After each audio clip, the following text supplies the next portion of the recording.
Ajang Indonesian Idol sudah memasuki babak top 5. Pada tayangan Senin tanggal 15 Maret tahun 2021, top 5 ditantang untuk berduet dengan para juri. Ada momen unik yang dialami Rosa, ia mengaku agak susah saat berjalan. Bahkan Rosa mengaku saat tampil nyanyi bersama Mark Natama alias Mark Idol, ia berusaha enjoy dan tidak menunjukkan kesulitannya saat berjalan. "Kalian tahu nggak, gaun ini berat banget, 5 kilogram loh," ujar Rosa sambil sedikit mengangkat gaun yang dikenakan. Boy William selaku host Indonesian Idol terkesima dan memuji Rosa.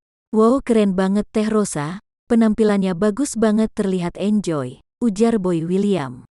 Rosa tiba-tiba mengaku lemas dan langsung jongkok seusai duet dengan Mark Idol. Rosa dan Mark Natama membawakan lagu "Kamulah Yang Kutunggu". Mantan istri Yoyo Padi itu mengenakan gaun warna silver. Sementara Mark Idol mengenakan setelah jas hitam.